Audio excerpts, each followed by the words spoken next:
Tak, ahoj čmarálky. Tak dneska dávám na svoje v pořadí druhé video. To první byl tedy spíše takový pokus, němý film, ale před chvilkou jsem se hecla a zkusím u toho natáčení předváděnou knížku aspoň malinko slovně představit. Dorazila mi dneska dopoledne tahle ta nádherná, úžasná malovánka Mythic Coloring Book, kterou celou nakreslili dva američtí ilustrátoři fantasy a sci-fi knih, Charles West a Michael Kaluta. Knihu jako takovou dal dohromady a vydal Fairy Magazine. Tady máme porovnání s Dark Dreamerem od Hany Carlson, takže je vidět, že Mythic Coloring Book je doopravdy o dost větší. Taky těžší. Kniha má jinak 128 stran. Přebal je krásný, lesklý. Tak můžeme se mrknout na to, co je uvnitř.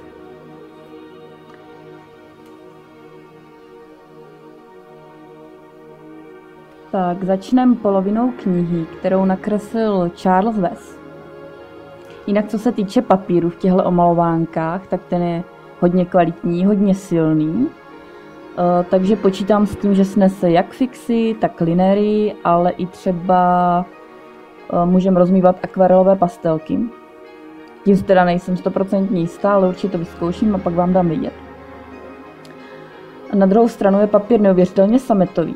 Takže jsem zvědavá, jak se mi na něj bude malovat s takovými Marco Raffiné pastelkami. Uvidíme. No, když bych chtěla teda říct něco málo o Charlesi Westovi, tak ten se podílel třeba na tvorbě komiksu Spider-Man, ale romantické duše budou znát spíš film Hvězdný prach, který je natočený podle stejnojmenné knihy od Neila Gaimana. A originál téhle knihy od DC Comicsu, v angličtině je to Stardust, mimochodem někde se mě tady taky válí, tak ten originál ilustroval právě Charles West. On se to jednou rukou teda otáčí dost blbě. Ty stránky jsou lepené, tak se mnou mějte malinko trpělivost.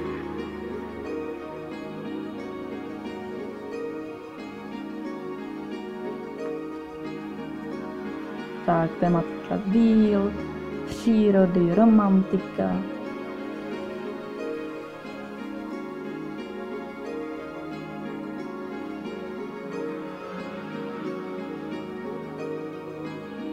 Draci.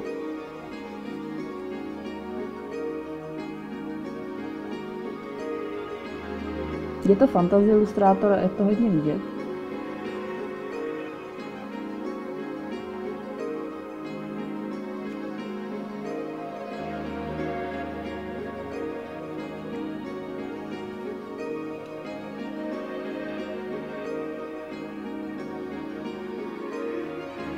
Tak, nebudu žvanit celé video, abyste se mohli pokochat těmi obrázky a taky nevím, co bych měla celé video povídat, že jo.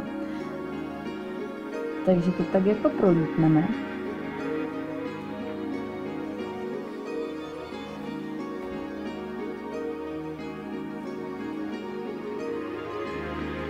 Je fajn, že ty obrázky jsou na každé straně jakoby jeden.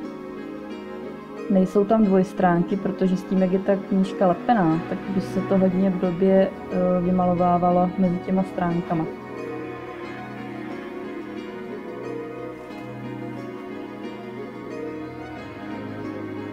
Trošku boj, ale nevadí.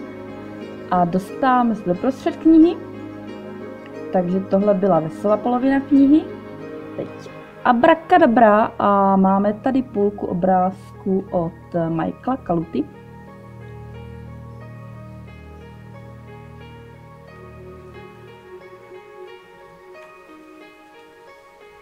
Vždycky na úvodu každý z těch autorů udělal takový jakoby průvodní dopis nebo dopis pro nové majitele téhleté knížky.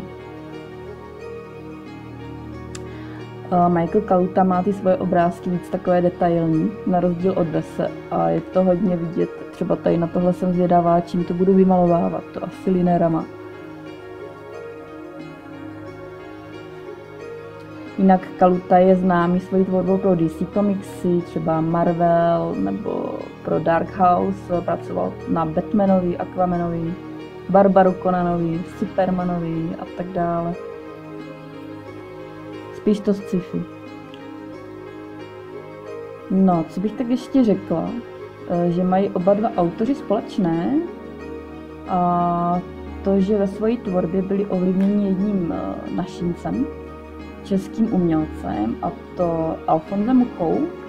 A na některých obrázcích je to docela i znát. Třeba když tam byla taková ta žena s tím kruhem nad sebou. Nebo tady. No a myslím, že to byl dokonce Kaluta, kdo teď nedávno označoval na Facebooku výročí úmrtí Alfonse Muchy, 14. to bylo.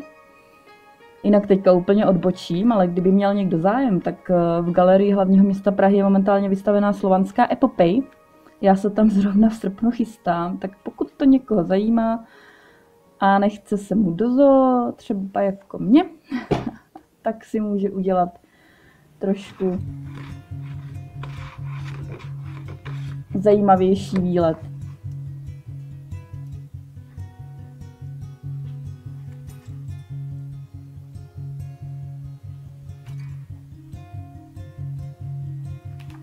Tak koukám, že Kaluta občas používá i černé pozadí ve svých obrázcích.